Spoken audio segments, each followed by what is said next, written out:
Welcome to week 2 here at the Knowledge 2020 Digital Experience. Now, the theme for this week is build, and in the next couple of minutes or so, we'll talk about why. I'm Georgie Barrett, and I'm your host for Knowledge 2020. So we kick off the week with a lineup that is not to be missed. If week 1 was anything to go by, then you guys are in for a treat. And let me just tell you, this Knowledge 2020 digital experience is already by far the largest gathering of the ServiceNow community of all time. This is a truly global meetup. We have customers and community members joining us from over 140 countries, enjoying it in 11 different languages, which means more people in more countries are getting in on this incredible sharing of knowledge. So what does week 2 bring with it? Well, it's time for CreatorCon. Now, I'm sure you already know, but CreatorCon has almost become an event in its own right due to not only its size, but also the very unique nature of its community. We have so much in store for you, and you'll see many familiar faces, including your host for this week, Chuck Tomasi. Now, you may know, if you've been around for a little while, that CreatorCon is now in its 6th year, and it is the place for builders and developers to get educated, get inspired, and connect. So who better to start the event than someone who's been instrumental in building the Now platform itself, ServiceNow's Chief Technology Officer and Senior Vice President of DevOps, Pat Casey. Pat, hello. Hi, Georgie. It's a pleasure to meet you. Pleasure to meet you too. So Pat, here we are at CreatorCon in our sort of new virtual, highly interactive setting. Let me start off by asking you, what's so special about the Now platform for building on from a developer's perspective? That's actually a really good question. I think the best way to understand it is to tell you something a little counterintuitive. ServiceNow was not founded as an application company, which sounds strange because everybody knows us for our great apps. We had our IT apps, our CSM apps, HR apps, we got lots of them. But if you roll the clock back when it was Fred, Letty, and me and 5 or 6 other people working in the basement of our VC. I love it that you worked in a basement when you were a startup. That's perfect. Oh, it's worse than that. It was a basement with one window about 8 feet up in the ceiling. It was like one of those 1950s prison movies. But we were sitting there in stall log 13, and we didn't think about ourselves as writing applications. We thought we were building a platform that was going to let regular people build business applications. And in a sense, we sort of missed that a little bit because, like, my mother, she's a great woman. If she's listening, hi, Mom. She's a healthcare consultant. She's smart. She's probably not going to build an app on ServiceNow. But at another level, we hugely succeeded because we really expanded the list of people who could. Maybe 20 years ago, you pretty much had to be a CS or a double E person to write business applications. But with ServiceNow, you really don't. If you understand the business problem and can think logically, you can build an app on this platform. And if you are that CS or double E person, you can, of course, use the tools you're familiar with using. But if you don't have that degree, there's different tools you can use that still let you achieve the same things. A really broad spectrum of people will be successful and are being successful building applications on top of this platform. Brilliant stuff. So it's week 2, it's build week. What do you want CreatorCon attendees to walk away with it at the end of it all? I'd say 2 things. I think one, first of all, this is an educational system. It is really here for us to teach each other about building apps on top of the ServiceNow platform. Those of us from ServiceNow, we're going to talk a lot about the cool new stuff the platform can do. But if you look at the way these things are set up, most of the content is delivered by you. This is more about people in the community showing other people in the community some of the really cool stuff they've done and how they did it. So goal number 1, walk out being educated on how to build awesome apps on the platform. Goal number 2, though, is a little more kind of emotional, at least for me. And that is I want people to walk out of here feeling inspired. And we say that every year, and frankly, we mean it every year. But I think it's extra meaningful this year because we're all living through a global pandemic, which I don't think any of us could have anticipated or would have anticipated. We are in kind of historical, interesting times. And so at a time like this, I really am reminded that we have certain skills as builders, as engineers, as creators that we can apply to today's problems. And frankly, we have got a target-rich environment today in terms of problems to solve. So that really is my call to action, to get educated, of course, but also get inspired. Take the things that you're learning here today and apply them to the problems you see around you.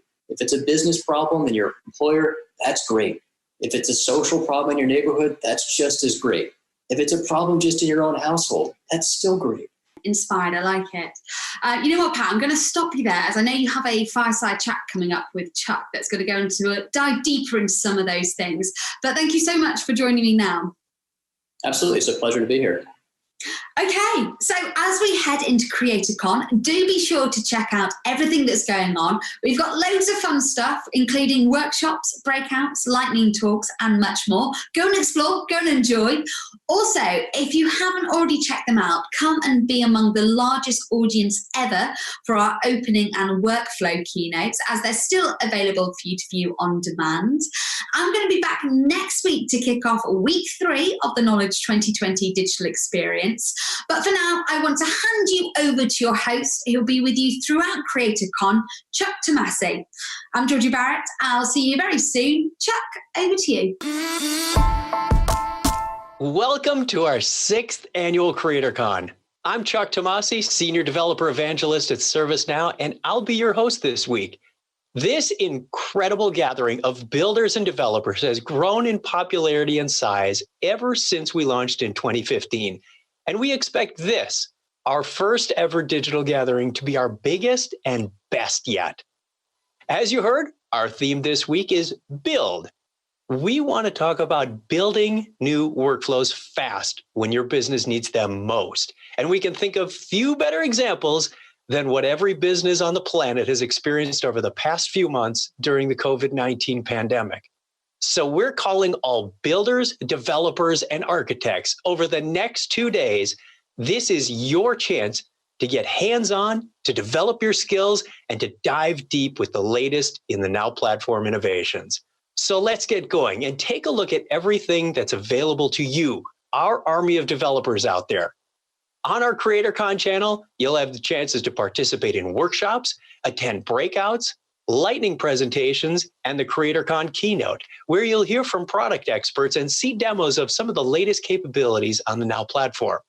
I'm especially looking forward to my fireside chat coming up soon with Pat Casey, who joined us just a minute ago. I'm going to ask him about ServiceNow past, present, and future. We'll also talk about how our customers have responded to COVID-19. Following that, we have a discussion out of Washington State, one of the states hit first and hardest by the coronavirus. We'll speak with a builder who partnered with ServiceNow to create an emergency response app. And don't forget, CreatorCon continues tomorrow when we share the results of our ever-popular CreatorCon Hackathon and a special episode of Live Coding Happy Hour. On our channel, you'll also have a chance to tell us about your apps on the appropriately named Tell Us About Your App page. When you participate, ServiceNow will make a donation to a COVID-related organization. And without further ado, let's get right to it. Time for our CreatorCon Keynote, which is packed full of demos of the latest capabilities on the Now Platform.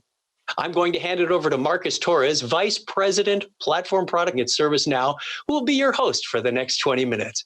Over to you, Marcus, and I'll see everyone back here soon. Thanks, Chuck, and it's great to be here for the first ever virtual CreatorCon. And let me first start by thanking all of you who are watching from around the world. Before we get started, just a quick reminder, if you're watching this during one of the scheduled slots, please join the moderated chat so we can answer your questions right there within the chat. If you're watching this on demand, please use the platform and we'll get back to you as soon as possible. This pandemic didn't just change where we work. It has changed the future of how we work. And we want all of you, all of our amazing admins, our developers, our fulfillers, our agent, and any employee to leverage the Now platform to help make the new world of work for you.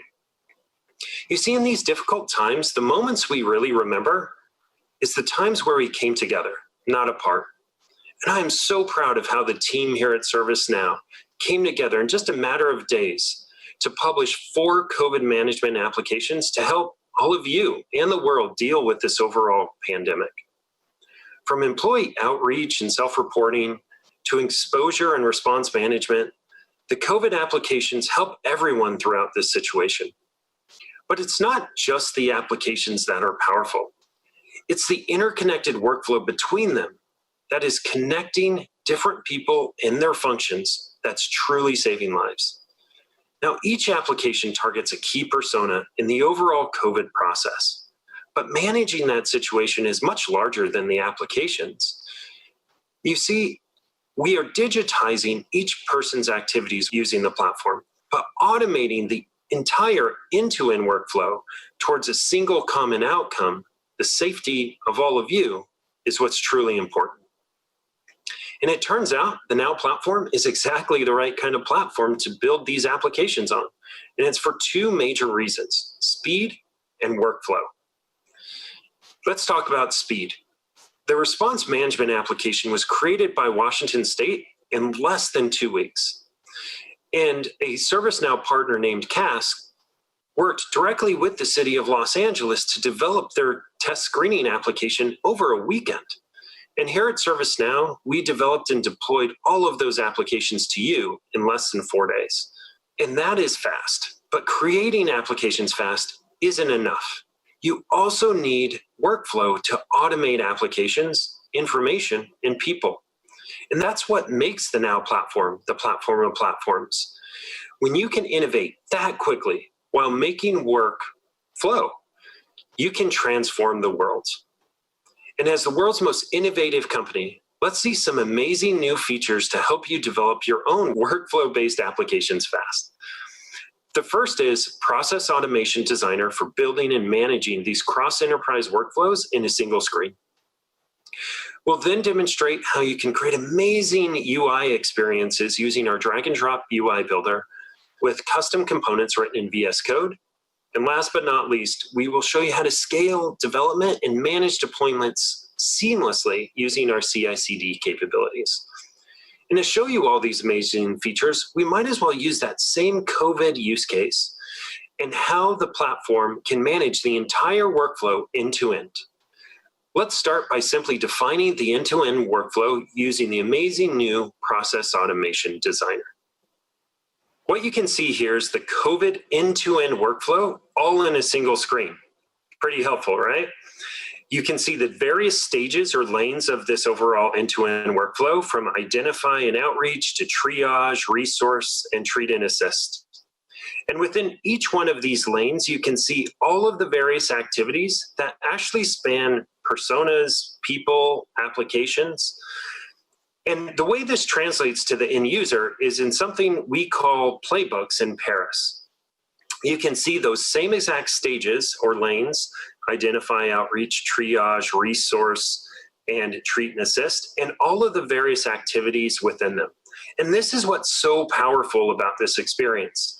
Your users are able to actually understand the state of an entire end-to-end workflow, even if they're not assigned to the very next task. Let's go back to the designer. You can see within these various lanes that there's a number of different activities. I can take these activities and I can actually rearrange them. So this COVID outreach app, I can move it over here. I would realize that HR needs to be informed ahead of time. You can see that if I click on a given activity, there's a various amount of description and label and of course configuration. And this ability to start this given activity either after the previous, with the previous, or immediately as soon as this overall process gets triggered. And this really gives you the granularity you need to manage this process across those different stages and different people, all in real time. And of course, you can add activities with the set of out-of-the-box activities and application-specific activities we give you out of the box. But let me focus in on this identify and triage non-response activity. What this is saying is use the health tracker workspace, essentially one of those applications. And that's what you're seeing here. It's a landing page that has all of these locations, impacted, employees reporting, and untriaged cases as high-level kind of reporting dashboards. And then you see the actual records themselves. But for me, it's been really helpful to be able to visualize this overall pandemic in a whole new way. And that's really been maps. But in the enterprise, I want an enterprise social map. I want to understand how this relates to my employees. And I know the perfect person to help us understand and visualize this in a whole new way. Let's please welcome Chris Haas, Senior Manager of Product Management here at ServiceNow, to walk us through how to make an amazing visualization of this for our employees. Welcome, Chris. All right, thanks, Marcus. To everyone that's watching today, I'm really excited to show you some of our amazing new capabilities that you can start using right now with the Orlando release. Now, to help Marcus visually map people affected by this crisis, we're first going to use a great new suite of tools under what we call the Now Experience. The Now Experience enables developers to build modern and engaging workspace experiences. So let's see how we can use these great new suite of tools to enable the experience Marcus is looking for. Okay, to start, let's open that same workspace over in Marcus's subprod. And to edit this landing page, let's go ahead and configure the workspace. And then open up one of our new and exciting tools that we call UI Builder. In Orlando, UI Builder enables developers to build workspace landing pages utilizing a drag and drop interface with a suite of out-of-the-box components. So let me give you a quick tour. Over on the left here, we have our set of landing pages that have been built for this workspace. Now you can build any number of landing pages and target each of them to specific roles. For example, you can create one page for your service desk agents and another one for their managers. Over here, you can see the set of out-of-the-box components that we've made available to you to construct the experience you want. So let's take this heading component, for example. All I have to do is go ahead and drag it onto the stage here. And then once I do that, I get a set of properties over here on the right that I can change to my liking. For instance, let's go ahead and change this label to My Workspace. Let's also go ahead and change the style property here to medium. It's pretty cool, right? Now, going back to Marcus's request, he wants a way to visually map people affected by this crisis. And since we don't offer a suitable component out of the box, let's go ahead and build one. And this is where I get to really geek out. One of the coolest aspects of the Now Experience is what we call the Now Experience UI framework. This is our very own JavaScript framework built on modern web standards that enables you to build components on your local computers. That's right. We've made this technology available on Node Package Manager so you can download and get building today. Let me show you how. All we need is our favorite text editor in the command line. And for me, I like to use VS Code because I love the integrated terminal. So let's start by opening up a terminal session. Now, the first step is to install one of our awesome new tools that we call the Now CLI, or command line interface. The Now CLI provides a set of commands that easily enable us to build and deploy components from our local machines. To get started, all we would need to do is install the CLI from NPM like so. Since this is a demo, I've already got the CLI installed. Let's just get to work. So the first thing we need to do is scaffold our component project. And we'll do that by using the project command of the CLI like so. Type in now CLI project, specify the name of my component. So we're going to call it SNC Social Graph. Let's go ahead and give it a description. So we're just going to call it a social graph component.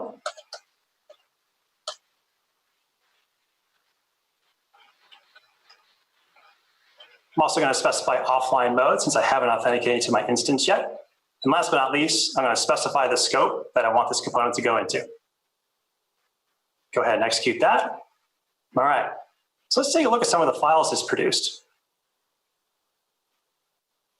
So the main source file is here, and this is actually where we define and add all of our component logic in UI. So you notice that this is all based on ES6 and web components. You'll also notice that we define our UI in JavaScript using JSX. So this is all really cool modern stuff. In here, we define our styles using Sass, and what's really awesome about developing locally is that you can utilize other NPM packages like Lodash. Okay, so using the power of DemoWare, Let's pull up our fully baked component and let's test it out locally. So using the CLI, let's go ahead and spin up a local development server and test things out a bit. So go ahead and type in now CLI, develop. All right, so what this is gonna do is gonna quickly prep my component, spin up that local development server so I can actually run it on my local host. So we're building here. Looks like we're all set. Let's go ahead and open up that browser. Let's go ahead and test out this component. All right, I think this is looking pretty good. So let's go ahead and actually get this component out onto our instance. So let's go back into VS Code. Let me go ahead and stop my local development server. The first thing I need to do is actually authenticate to the instance that I want to deploy this to. So I'm just going to type in now CLI login. I'm going to pass it the instance URL that I want to deploy to. Go ahead and pass my username. And last but not least, my password. Okay. So we've connected successfully. So the last step is to actually deploy to the instance. So we'll just type in just now CLI deploy. So what this is going to do is actually going to compile and package my component for deployment. So it's going to minify my JavaScript, prep my image files, all for deployment into my scoped app. So you can see here the compile part is done. Now we're actually deploying to the instance.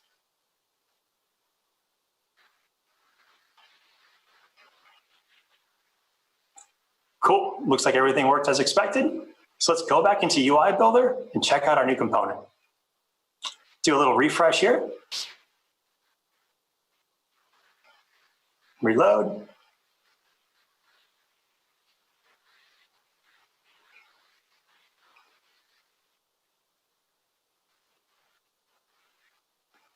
And there it is. There's our health social graph component. Let's pull it onto the stage here. All right, I think that looks good. Let's go ahead and save this. And let's go back out to that workspace, give it a good refresh.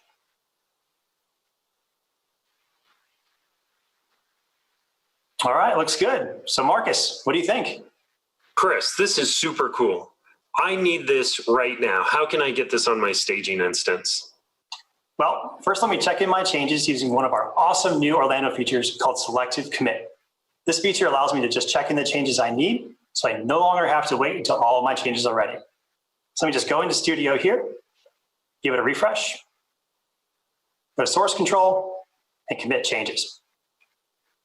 And there's my component. I already have it selected, and if I had other changes, I would see them there as well.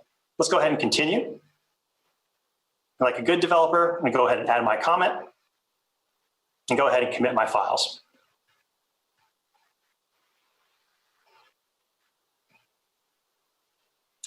All right, Marcus, now that my changes are all checked in, let me tell you about one of the most exciting features of the Orlando release, and that's the ability to create a CI/CD pipeline for scoped app development. Now developers can save tons of time and increase code quality by frequently integrating and deploying their changes. So using our new set of REST APIs, customers can actually build out a pipeline using third-party tools like Jenkins or Azure DevOps. Or what's really awesome, they can even use Flow Designer with our new CI/CD spoke. And I've actually got that set up right here. So let me walk you through it. So when this flow is triggered, you'll see here that it'll publish the scoped app to the app repo. Next, from the staging instance, it'll actually pull that down and install it. After it's installed, it'll run a suite of ATF tests. And if for some reason those tests fail, I actually have it set up here to roll back that change, then also send an email to the administrator to let them know that an error occurred. So now, Marcus, since all of this is triggered on code commits, that means that these changes have already been deployed. So why don't you go ahead and refresh your workspace? All right, Chris, let me refresh my workspace. And like magic, it's already there. Thanks so much. This social enterprise graph looks amazing. And thank you for walking us through all of the different app magic we saw today, Chris. So let me recap for all of you what we just saw. we were able to create cross-enterprise end-to-end workflows in a single screen using the Process Automation Designer. We were then able to build amazing visual experiences using UI Builder, the Now Experience components, and custom components written in VS Code. And best yet, we were able to maintain quality while improving real-time agility by adhering to DevOps best practices using our CI/CD capabilities. By leveraging these capabilities, all of you can define faster, design faster, deploy faster, and ultimately deliver faster on the Now platform. So to all of my builders and developers out there, we want to see the amazing things you build on our platform using these tools. So keep us posted on your innovation. And with that, back to you, Chuck. Marcus and Chris, that was awesome. Thank you for taking us through those demos and showing us the power of the Now platform. Personally, I want to start building custom components. And that does it for the CreatorCon Keynote session, but not the end of our content available to you on the Knowledge 2020 digital experience. There are hours of content available on demand and at your fingertips. So be sure to check it out. And don't forget to watch the other keynote sessions as well. And of course, our CreatorCon channel content continues. Coming up next, I sit down with ServiceNow CTO Pat Casey as we throw back to the launch of ServiceNow, but also look ahead. Then later today, we'll bring you 3 semi-live workshops, followed by our breakouts, along with a fascinating conversation with a citizen developer out of the state of Washington who rapidly responded to COVID-19 with an emergency response app. And tomorrow, we'll be back with day 2 of CreatorCon, including our live hackathon finale with a special edition of our live coding happy hour. We'd like to give a special thank you to our premier sponsors, Accenture, Deloitte, DXC, EY, Infosys, and KPMG. Hello again. I'm Chuck Tomasi, and it is my distinct pleasure to welcome my friend and someone you all know, Pat Casey, Chief Technology Officer and SVP of DevOps at ServiceNow. Welcome, Pat. Thanks, Chuck. Normally I'd say it's a pleasure to be here, and it's a little bit different here than I'm used to. I think last time we talked, we were kind of face-to-face in a studio, but with the current situation, it's sort of strange times. You get to interview me here in my lovely music room. Oh, do you play? I am shockingly unmusical. My kids play, my wife plays, my brother toured in some sort of weird experimental band, but I got kicked out of 6th grade handbells. This is a good time to take some online courses. Maybe you can brush up on that. You never know, but that might be beyond my current skill base. We'll see. All right, let's come here to talk about what we came here to talk about. Fred Letty's vision to build workflows for everyone really has played out recently. Can you take us on that journey from there to now? I mean, I can try, and I'll start by saying when I joined the company, it was really small. It was like 8 people, and then I was the 9th. And one of the 8 was Fred, and one of the 8th was a half-time CFO because we didn't have enough work for a full-time CFO. And I didn't at the time have some grand vision that ServiceNow was going to be this hugely successful company with thousands of customers. I joined because I liked the people who worked there. And I liked being with them every day. I think they liked me. So it was a choice I was making in my life about like, hey, I'm not going to be optimizing for like how much money I get paid. I'm not going to be optimizing for the specific piece of code I'm working on. Like the choice I made is I'm going to be optimizing for working with people I like who like me. I was making a choice that I wanted to be in that environment with those kinds of people and those specific people. I feel the same with you. I couldn't be prouder to work for ServiceNow right now and with people like you. Here at ServiceNow, you run a pretty large organization, both in cloud operations and the engineering teams. Let's start with cloud operations. Can you give the viewer some insight to that? Yeah, I can try. I mean, at the really fundamental level, if you look at the ServiceNow value prop, it is you as a customer send us a check and we send you a URL. And that URL, it better work when you hit it. And I would say it's probably not unique in the SaaS ecosystem, but it's certainly unusual in the SaaS ecosystem. We're also sort of like, we're a dial tone service, which is a fancy way of saying like, we're one of those things you need to run your business all the time. There's a lot of applications you have where if it's like not available from like lunchtime until 3 p.m, you just don't do anything with it for 3 hours, and then you use it in the late afternoon, use it at 4. For ServiceNow, if I'm not there for like 3 hours, you can't run your business. So for us, cloud operations is something we have to get right. We've got to be able to run it, come rain, come snow, come earthquakes, come COVID crisis. We've got to be able to run it regardless. And so when we all kind of got sent home to our little home bunkers, we had to keep running the environment. And we had some advantages, I think, in that we're a pretty modern cloud environment. We use a lot of our own stuff. We're largely software managed. So all the things that you as a customer experience from ServiceNow, whether it be cloning or backups or recovery or high availability, that's all done via variations on like ServiceNow orchestration, our discovery tools. There's some other third-party tools in there as well. It's like a little bit of Puppet that does config. But when we pivoted to work from home, we didn't have to change out our tool suite. What we did find, though, it was a lot harder to work without that day-to-day human interaction. So I think the degree of difficulty of the job, it went up. So I'm really proud of all the teams that they've been able to keep delivering the service for you, even though it's harder.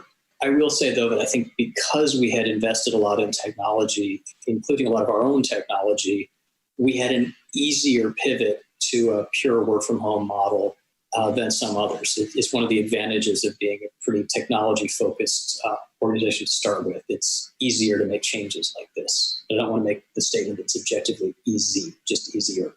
Well, let's drill into that. Can you tell the audience what are some of the mechanics to make this all work?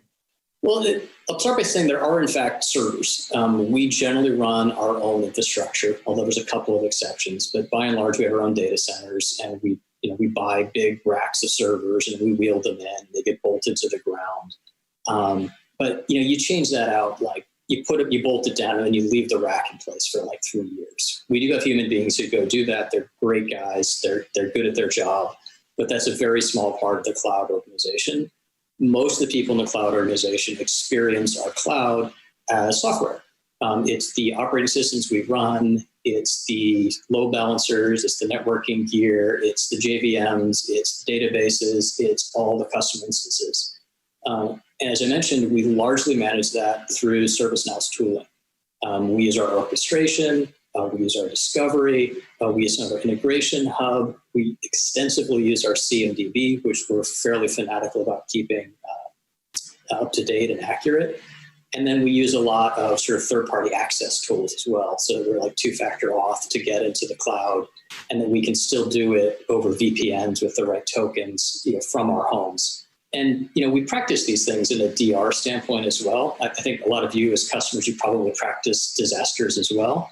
So the tools work, but the big finding we had was when we do disaster planning before the current situation, it was always assumed to be a short duration problem. It was like, hey, we have a hurricane, so we've got to work from home for 4 days. Or there's a big fire and we've got to work from remote sites for a week. The idea that we would just be doing it for 2 months now and counting, it wasn't part of the plan. So that's where people really had to get involved and just sort of work through it. There's a lot of little challenges that came up every day, and the team kind of banged through them one at a time. We're still working through some things, but the good news is that we have been able to keep the site up and the service quality, where you guys need it as customers throughout this whole thing. Been a lot of work on the team's part, though. Truly amazing. Truly amazing. How are you seeing the ServiceNow customers using us now? What unique apps are you seeing? Well, I think there's obviously a big spectrum. I think I talked a little before about, when I joined ServiceNow, it really was because I wanted to work with people I liked. That was the choice I had made. And, I just watched the company just get more and more successful. And I think like most people, I was really proud of that success. It's like, man, we're succeeding. You get proud of that. And at one point, we went public, and I was super proud. Like at the time, I was as proud as I've ever been of anything in my work life. And I remember, I came home and I was talking to my wife, and I told her, man, I don't think I'm ever going to be as proud as I am right now about something I'm going to do at work. I just felt like that was going to be a high point. There's very few people, you don't go public twice. And then maybe about a month and a half ago, I realized that I was wrong. That was not the proudest I had ever been in my work life. Because I actually saw that, if you were like just a regular person in LA, Los Angeles, and you wanted to get a COVID test, like the city of Los Angeles sent you to a website where you filled in some information, and they would schedule a free COVID test for you. That was ServiceNow. That was the product that Fred thought of all those years ago, that we all worked on for umpteen years, that you as customers all use. That was ServiceNow. And like that, made the hairs in the back of my neck, stand up, because it just got me, it hit me. Because I was super proud, because it wasn't just like solving a business problem. It was solving like a social problem. This was doing like a social good. And that to me was super important. And I was proud of the team. I was proud of the company. I was also proud of the people who actually built it. That was actually built, I think, by a partner on behalf of the city of LA. But those people use ServiceNow, they use their own skills, and they did some good in the world. So that really got me in the gut. It's an amazing story, and it's an amazing journey as well. Let's talk about engineering, since most people on this call are probably developers and admins. How is your team at ServiceNow adapted to the current situation? I guess I'll start by, I'll say something which no one ever seems to want to say this, but I'll just say it. Like the current situation it's kind of crappy. I think that's the engineering euphemism for things aren't great. It's a lot harder for people to do their jobs remotely. It's harder physically, like you miss the day-to-day interactions, you miss the hallway conversations. I think we'd be kidding ourselves if we didn't recognize that it is harder emotionally too. I mean, we're social animals, and like this much isolation is just not good for people. It's not good for me. I don't think it's good for anybody else. Having said all that, I am really proud of the way ServiceNow's team developers, I think the customers developers, I think just developers in general, people in general, have been able to adapt to the current situation we're in. And for us at ServiceNow, we had some advantages on shifting to a work from home model. We've always been very highly digital in how we do things like SDLC. And we've been big users of our own tools. So like story management, defect management, all that stuff's done inside a highly customized version of the same SDLC tool that you could buy from us. And we customize it. It's the same thing you get. And then, for code check-ins and stuff like that, we use, it's actually not GitLab. It's maybe GitLab, but we run our own Git. It's not somebody else's Git, but it's all Git. It kicks off workflows inside of ServiceNow. At some point when your code check-in progresses on the workflow, we kick off Jenkins. Jenkins does its thing. The test results get run. They flow back into ServiceNow. So all of that's orchestrated really by ServiceNow. And our developers are doing this for years. So as a developer, when I sent you home, I didn't have to change your tool suite. You could keep using the same tool suite you've always used. And to be fair, we did find there were a couple of places where, frankly, we just bought some extra software. We bought some stuff to help people with whiteboarding, because that was really hard to do. And I think we bought some extra code sharing stuff to help with interviews and to actually do even better code reviews than we could do with some of the other stuff we used. But the long and short of it is sort of because we were on a digital suite to start with, and it was all cloud to start with, when we went home, not as much changed as you might think we would have to. It got harder, but we didn't have to change our tool suite. So there's one variable we didn't have to manage that I think a lot of others do. Well, Pat, thank you for that very cool look under the hood of how you're leading us through these strange times indeed. And I got to pull a Steve Jobs on you and ask for one more thing. What advice would you give the developers, engineers, and everyone else out there? Oh, man, that's a bit of a tough one.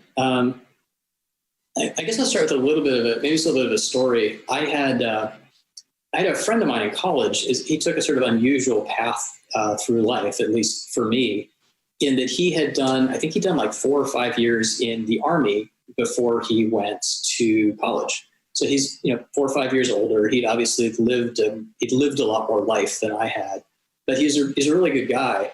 And then after he graduated, like most of the people, I went to an engineering school, became engineers or went to graduate school, and he became a firefighter. And so it was cool. He was like this guy who was a firefighter.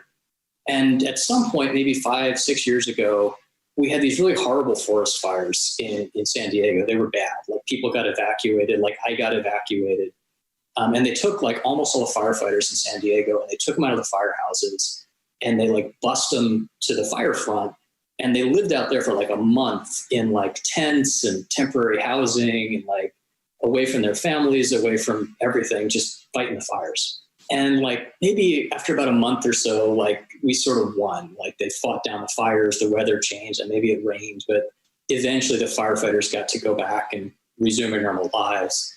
And so I remember I had dinner with him about a month later, and I was sort of commiserating. I'm like, man, that must have been really tough. It was hard work out there. I'm sure it's hard, couldn't see your family. Like, I'm sorry you had to go through that.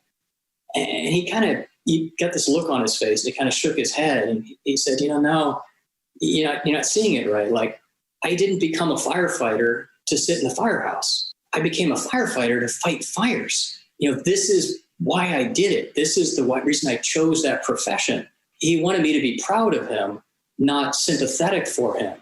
And I was thinking about that in the context sort of my own life too. I didn't become an engineer to sit in my office and play solitaire.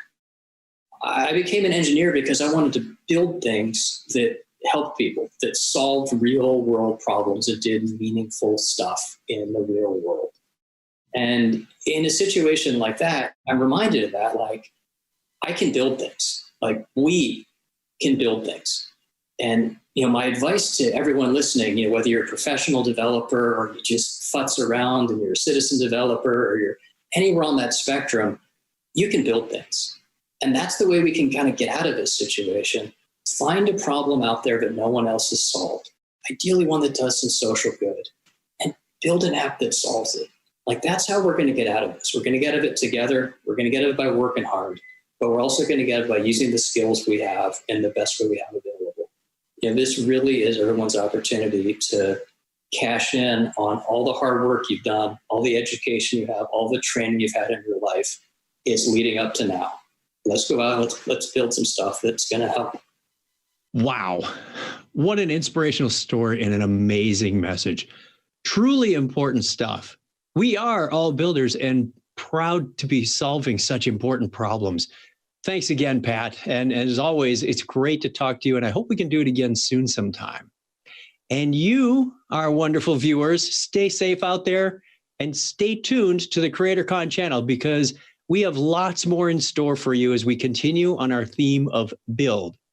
Now available on the CreatorCon channel, we're excited to bring you an option of 3 100-minute workshops. These hands-on sessions are targeted towards beginner-level builders and intermediate and expert-level developers. Based on which workshop you choose to attend, you'll have the chance to create your first application in minutes, build your first integration hub spoke, or automate ServiceNow CI/CD.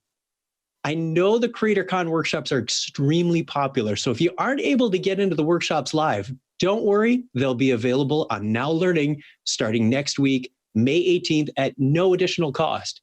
Also, don't miss our interview with Washington State, which was hit hard and early by the coronavirus.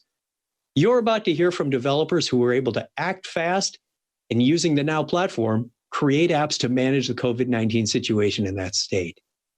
We've got even more in store for you tomorrow, including our Hackathon Finale Live and special episode of our own live coding happy hour with Andrew Barnes and Brad Tilton. For now, I'm Chuck Tomasi. Thank you for watching, and enjoy the rest of the Knowledge 2020 digital experience and CreatorCon.